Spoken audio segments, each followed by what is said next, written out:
É isso aí, pessoal. E aí a gente continua a dar uma olhada legal aí no que tem de diferente aí na nossa legislação tributária do município de BH, mas já tentando atiçar você a ter vontade de ler a legislação, de trocar ideia a respeito da legislação, de começar a estudar o nosso curso. Eu quero muito poder ajudar vocês a estudarem com antecedência essa matéria, uma vez que quando chega na hora da prova, o pessoal cobra um pouco mais profundamente, a gente precisa estar sabendo bem legal isso aí. Um outro imposto muito interessante que pode cair com força na sua prova, aliás, eu falo sempre que o ISS é o carro-chefe da prova municipal, mas o ITBI e o IPTU não podem ser desprezados. Por quê, professor? Porque tanto o ITBI quanto o IPTU são leis menores do que o regulamento, por exemplo, do ISS, mas também caem boas questões. Então, às vezes, você tem lá 5 questões de ISS, 2 de IPTU, 2 de ITBI. Poxa, as 2 de IPTU e ITBI são muito mais fáceis em termos de você conseguir matar a questão, porque você teve que estudar muito menos legislação para matá-las. Tudo bem? É nesse sentido que eu quero dizer. Vai na telinha. Então, ó, o que nós temos a respeito do nosso ITBI? As impostos de incidência, não incidência e isenção. Eu vou colocar esses três aqui, ó, numa situação assim de um parâmetro só deles, ó. Falar da incidência do imposto, o imposto ITBI, o imposto incide sobre transmissão. Quer dizer, tem que mudar o titular.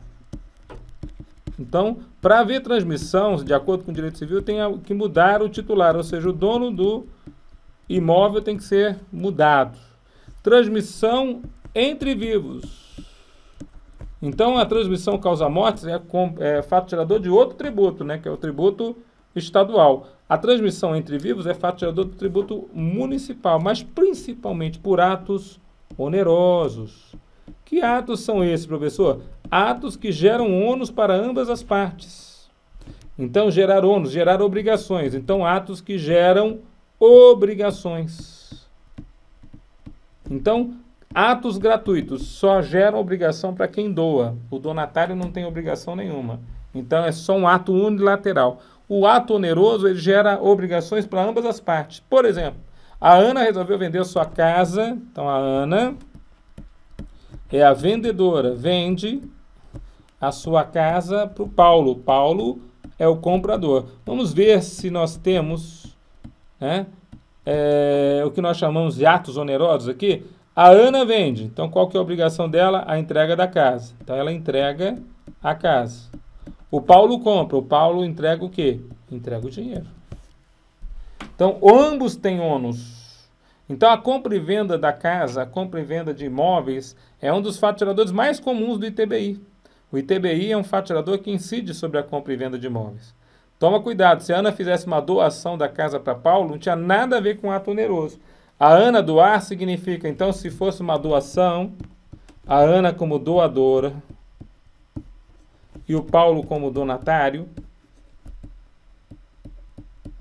você teria uma ação que seria unilateral de doação, quer dizer, de forma graciosa, de forma gratuita, ela entregaria o imóvel a Paulo e o Paulo não tem que fazer nada.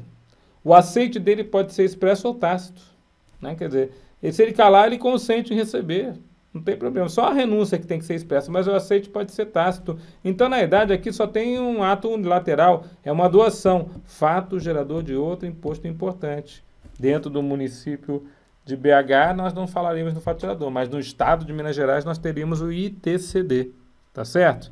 Então, assim como você vai estudar as hipóteses de incidência comigo, você também tem que estudar as hipóteses de não incidência e algumas imunidades, no caso do ITBI, né? Nós temos imunidades tributárias previstas lá no artigo 156 da Constituição Federal. Lembra na Constituição Federal que fala a respeito da realização de capital através de bem imóvel, quando o sócio entra para a sociedade e entrega um capital, entrega um imóvel para poder fazer a realização de capital? Lembra sobre as fusões, as incorporações, até a extinção de empresas, cisão também. Então, na idade, nós temos algumas imunidades tributárias. É interessante quando você vai começar a estudar o ITBI, que você se confunde com o antigo Imposto sobre Heranças e Doações, que está lá no Código Tributário Nacional, no artigo 35 e anteriores seguintes, né? Você tem lá o Código Tributário Nacional falando de um antigo Imposto sobre Heranças e Doações que era estadual. Ele deixou de existir. Apesar do CTN ser aproveitado como lei de normas gerais a respeito de impostos sobre transmissão, algumas regras do CTN, inclusive, são usadas para o ITCD e para o ITBI. Mas aquele antigo imposto lá de heranças e doações não existe mais, tá certo? O que nós temos é um imposto sobre transmissão de bens imóveis por ato oneroso, né? E o imposto sobre transmissão de quaisquer bens ou direitos por ato gratuito. Então, na verdade, você vai separar bem isso aqui para efeito de prova. Olha aqui para mim. A mera definição do ITBI já mata a questão de prova. Tudo bem? Vou dar um exemplo. A Ana e Paulo eram casados, no regime de comunhão parcial de bens. Compraram um único imóvel e resolveram fazer o seguinte. A Ana não quer mais nada com o Paulo, você separou, mas falou para ele, você vai doar a sua parte para mim, eu quero ficar com a casa. Houve a doação, então, da meia-ação, da metade do patrimônio disponível do casal. O Paulo abriu mão da casa para a Ana. Incide ITBI. Vamos fazer diferente. A Ana brigou com o Paulo, só que o Paulo falou, você vai ter que comprar a tua parte, a minha parte da casa. Eu vou vender para você a minha parte. Você vai ter um trabalho agora para fazer, você vai ter que comprar a minha parte. Tem ato oneroso na jogada? Sobre metade desse imóvel, incide o ITBI agora? Você está entendendo que até numa separação conjugal você pode ter fato gerador do ITCD e do ITBI, depende da prova, depende da questão, depende do que ele falar na hora, depende se o ato é oneroso ou gratuito, isso mata a questão de prova? Tome todo cuidado. Pessoal de BH, nós vamos invadir, meu. Nós vamos detonar essa prova e a gente vai pegar todas as vagas que tiverem aí. Que derem mole pra gente, saiu o edital, a gente vai ver o número de vagas, nós vamos botar todo mundo para dentro. Vai na telinha. E nós temos também a hipótese propriamente dita de isenção. O que são as hipóteses de isenção? São situações de incidência, mas há o que nós chamamos, né, na isenção. Nós temos a dispensa através de lei legal do pagamento do tributo, né? Então, nós temos uma dispensa legal do pagamento do tributo. Então, essa situação também é interessante para a gente poder, a princípio, pegar e levar para a nossa prova. Tá certo, pessoal? Então, é uma situação interessante, né? A gente tem essa dispensa legal do pagamento do tributo através da isenção. Professor Tudão, eu queria saber sobre aquela história da progressividade de alíquotas em impostos reais, né? Se o ITBI pode ter alíquotas progressivas. Então, só para a gente poder lembrar, primeira coisa, a gente tem que saber que a alíquota do ITBI lá em BH, você vai estudar, é uma alíquota fixa de 3%. Então, nós temos sim a alíquota de ITBI lá em BH, é a alíquota fixa de 3%, tá certo? Beleza. Então, se a alíquota é fixa, o ITBI é um imposto proporcional. Por quê? Conforme eu aumento a base de cálculo, conforme a base de cálculo aumenta, a alíquota aumenta.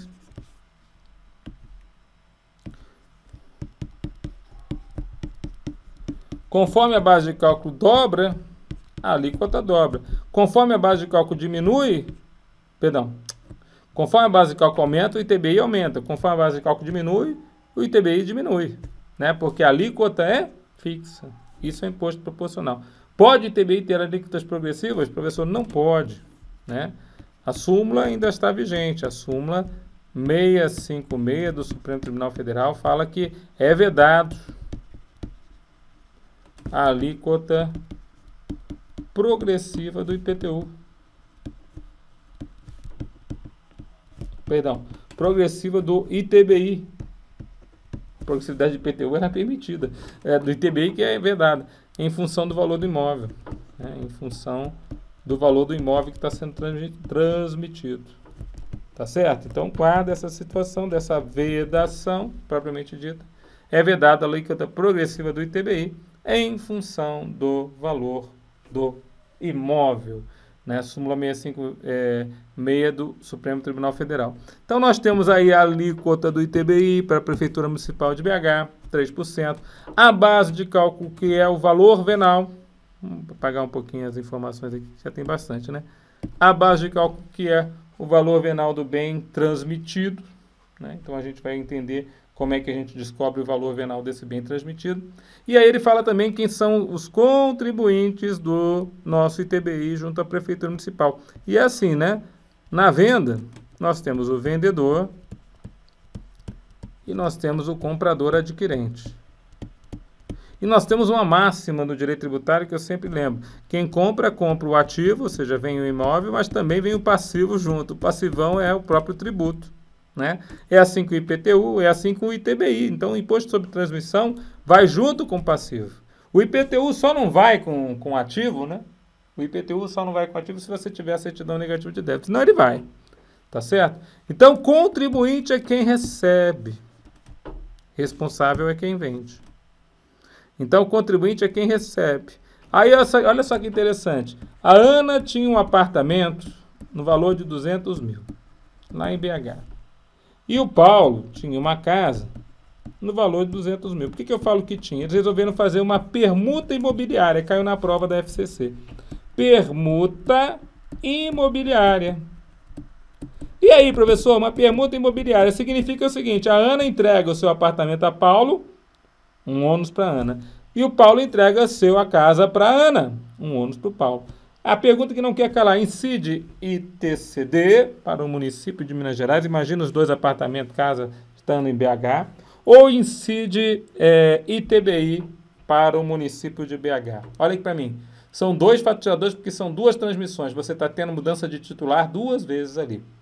A Ana entregando o seu apartamento ao Paulo e o Paulo entregando a sua casa para a Ana. São dois faturadores onerosos, porque tem ônus para ambas as partes. Então, nós temos dois faturadores do ITBI. Faturador número 1, faturador número 2. Qual o imposto total devido nessa situação? Lá em BH? Facinho, vai na telinha. Então, imposto total é você dizer, ó, fato gerador número 1, valor da base de cálculo 200 mil, valor da alíquota 3%, não é verdade? R$6.000 de ITBI nessa transmissão. Fato gerador número 2. Quem paga o fato gerador número 1? Quem recebe, né? O Paulo. Paulo é o contribuinte desse imposto. Fato gerador número 2.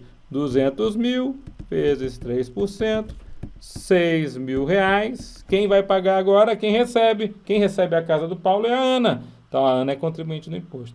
Então, é interessante que os permutantes, como a lei municipal em BH fala, os permutantes são contribuintes do ITBI.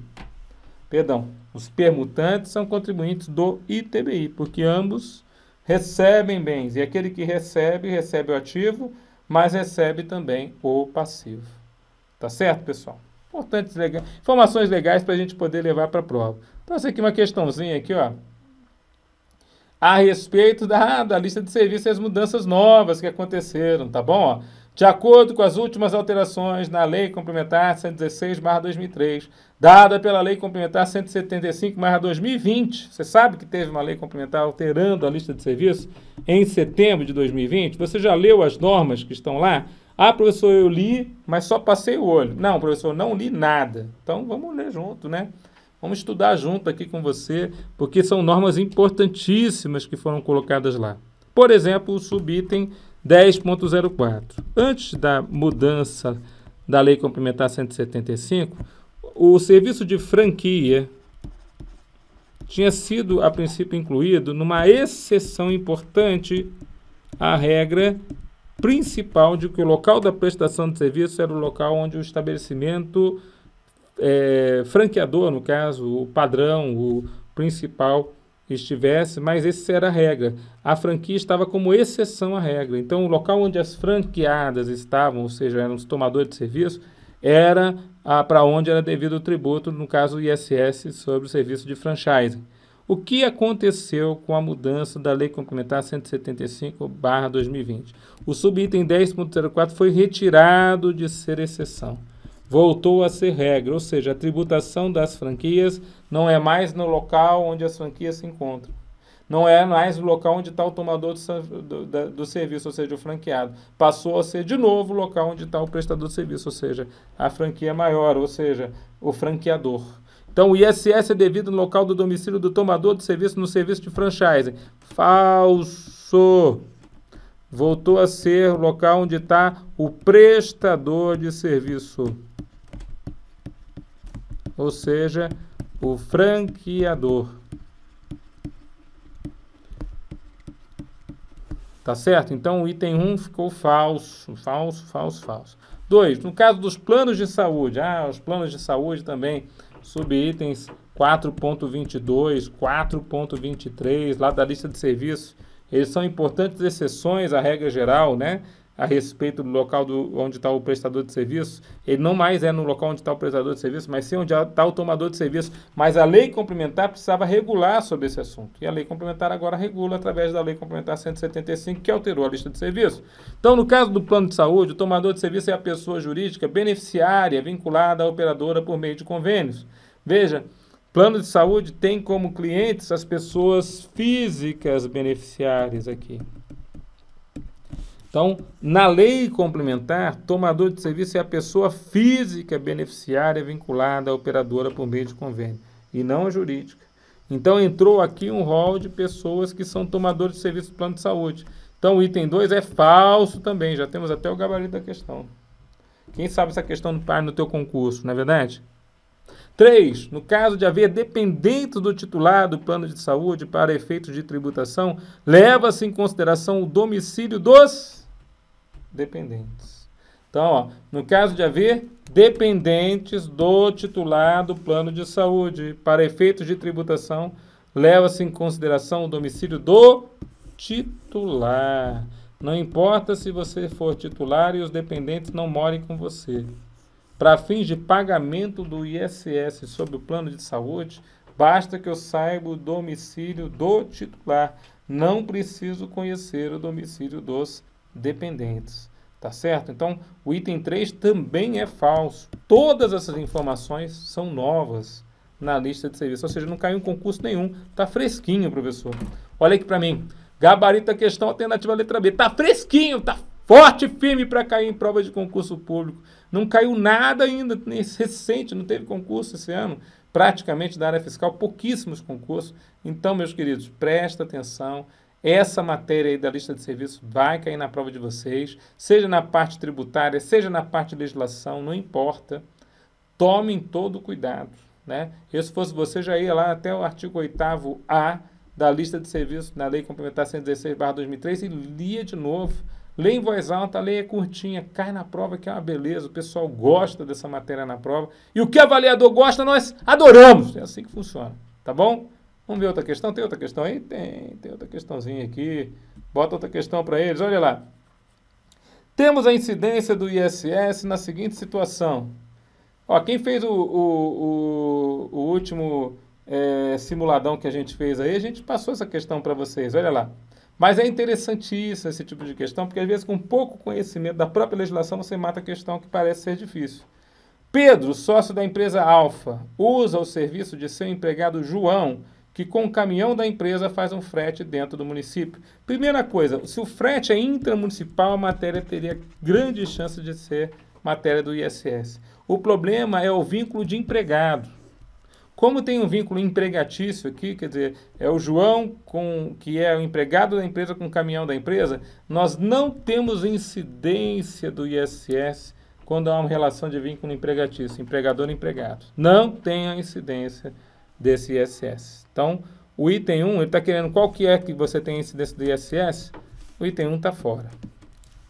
José Clayton trabalha no Porto do Rio de Janeiro, vinculado ao Sindicato dos Portuários e presta serviço para a empresa de navegação WWW, que precisa de seu serviço para desembarcar carga. Então, na verdade, o José Clayton é um trabalhador sindical, né? Trabalhador que está vinculado ao Sindicato dos Portuários ali do Porto do Rio de Janeiro e faz o serviço para a empresa de navegação. Só que essa relação sindicato ou sindical, trabalhador avulso, que é o trabalhador portuário, essa relação também está fora da incidência do nosso ISS.